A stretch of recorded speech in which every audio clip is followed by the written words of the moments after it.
नमस्कार। आज हम भारत के जस्टिस सिस्टम के अंदर छिपे एक ऐसे संकट की बात करने वाले हैं जिस पर अक्सर किसी की नजर नहीं जाती। तो प्रॉब्लम की जड़ क्या है? असल में जो युवा हैं, जो काबिल उम्मीदवार हैं, वो अब जूनियर क्लर्क, असिस्टेंट और स्टेनोग्राफर जैसी बहुत ज़रूरी पोस्ट्स में कोई दिलचस्पी नहीं दिखा रहे। और ये वो पोस्ट्स हैं जो किसी भी कोर्ट का, पूरी न्यायपालिका का आप कह सकते हैं कि इंजन रूम होती हैं। और अब इसी इंजन रूम में काम करने वालों की कमी हो रही है। तो हमारी पड़ताल का पहला पड़ाव है काम का जबरदस्त बोझ। और ये सिर्फ ज्यादा काम होना नहीं है, मामला उससे कहीं ज्यादा गंभीर है। स्क्रीन पर ये जो आंकड़ा दिख रहा है ना, ये चौंकाने वाला है। इसका सीधा सा मतलब ये है कि एक अकेला कर्मचारी 2 से लेकर 5 लोगों का काम संभाल रहा है। जरा उस प्रेशर को महसूस करने की कोशिश कीजिए। ये कोई 9 से 5 की नौकरी नहीं है, ये एक कभी न खत्म होने वाली मैराथन जैसा है। तो एक कर्मचारी का दिन आखिर बीतता कैसे है, जरा सोचकर देखिए। सुबह से लेकर देर रात तक बिना रुके काम, अर्जेंट डेडलाइन पर लंबे लंबे ऑर्डर टाइप करने से लेकर फाइलों के अंबार को मैनेज करना और फिर डिजिटल सिस्टम को भी अपडेट रखना। और जानते हैं सबसे बड़ी बात क्या है?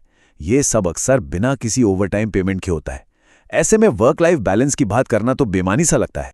आप जरा सोच कर देखिए, रोजाना जजों, वकीलों और पुलिस से डील करना, हर डॉक्यूमेंट में 100% एक्यूरेसी बनाए रखना, और वो भी टाइट डेडलाइंस के अंदर। ऊपर से हर वक्त एक डर बना रहता है कि कहीं कोई गलती ना हो जाए और डांटना पड़ जाए। और काम तो ऑफिस के बाद भी खत्म नहीं होता। ये सब मिलकर किसी को भी थका देने के लिए काफी है। अच्छा, काम के बोझ के बाद अब आते हैं दूसरे सबसे बड़े मुद्दे पर, और वो है सैलरी, यानी कि वेतन। किसी भी नौकरी के लिए ये एक बहुत बड़ा मोटिवेशन होता है, और लगता है कि जिला अदालतें इसी मामले में कहीं ना कहीं पीछे रह जाती हैं। ये जो तुलना है, ये पूरी कहानी साफ साफ बयां कर देती है। एक तरफ हैं जिला अदालत के कर्मचारी और दूसरी तरफ वही क्वालिफिकेशन वाले दूसरे सरकारी कर्मचारी। बेसिक सैलरी से लेकर अलाउंसेस तक हर चीज में एक बड़ा फर्क साफ नजर आता है। तो देखिए, किसी भी युवा उम्मीदवार के लिए हिसाब एकदम सीधा और साफ है। जब मेहनत जबरदस्त हो और उसके बदले में मिलने वाली सैलरी उतनी अच्छी न हो, तो जाहिर है कि वो दूसरे ऑप्शंस की तरफ देखेगा। और यही धारणा इस पूरी समस्या की जड़ बनती जा रही है। चलिए, काम और पैसे की बात तो हो गई, लेकिन कोई भी अपने करियर में आगे भी तो बढ़ना चाहता है ना। ये टाइमलाइन देखिए, ये अपने आप में कड़वी कहानी है। एक युवा पेशेवर जो बड़े अरमानों के साथ नौकरी शुरू करता है, उसे अपना पहला प्रमोशन पाने में ही 10 से 15 साल तक का इंतजार करना पड़ सकता है। कोई फिक्स्ड करियर पाथ नहीं है, कोई तयशुदा ग्रोथ नहीं है। अब ये किसी भी एम्बिशियस इंसान के लिए कितना निराशाजनक हो सकता है, इसका अंदाजा लगाना मुश्किल नहीं है। और इतने लंबे इंतजार की वजह भी बिल्कुल साफ है। सीनियर लेवल पर पोस्ट ही बहुत कम है और प्रमोशन का कोई सेट सिस्टम, कोई तय तरीका नहीं है। नतीजा ये होता है कि कर्मचारी सालों साल एक ही पोस्ट पर अटके रह जाते हैं और उनका प्रोफेशनल डेवलपमेंट वहीं का वहीं रुक जाता है। तो हमने काम की बात की, पैसे की बात की, करियर की बात की। अब आते हैं चौथे और शायद सबसे रोजमर्रा के मुद्दे पर, यानी काम करने का माहौल कैसा है।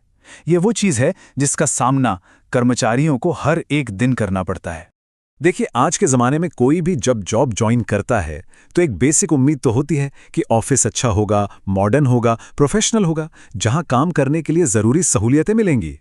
लेकिन जिला अदालतों में जो हकीकत है, वो अक्सर इस उम्मीद से कोसों दूर होती है। यहाँ मॉडर्न दफ्तर के बजाय उन्हें पुराने पड़ चुके सिस्टम और खराब इंफ्रास्ट्रक्चर का सामना करना पड़ता है। रोजमर्रा की दिक्कतें क्या हैं? कंप्यूटर पुराने, डिजिटल टूल्स हैं नहीं, बैठने की जगह तक ठीक से नहीं है। हालत इतनी खराब है कि कई जगह प्रॉपर वेंटिलेशन या टॉयलेट्स तक की कमी है। ऐसा माहौल ना सिर्फ काम करने की क्षमता पर असर डालता है, बल्कि हौसला भी तोड़ देता है। अब देखिए, बात सिर्फ काम के बोझ और तनाव की नहीं है, इसका एक मानवीय पहलू भी है। मतलब पहचान और सम्मान की कमी, ये भी एक बहुत बड़ा फैक्टर है जो इस नौकरी को कम आकर्षक बना रहा है। ये एक लाइन, जजों को श्रेय मिलता है, स्टाफ को डांट, असल में पूरी कहानी बयां कर देती है। एक आम भावना है कि जब भी कुछ अच्छा होता है तो सारी तारीफ जजों की होती है, लेकिन जैसे ही कोई गलती होती है या सिस्टम में कोई कमी निकलती है तो उसका सारा ठीकरा सीधे स्टाफ पर फोड़ दिया जाता है। इसके साथ ही एक इनविजिबिलिटी फैक्टर भी है, मतलब उन्हें लगता है कि वो किसी को दिखते ही नहीं।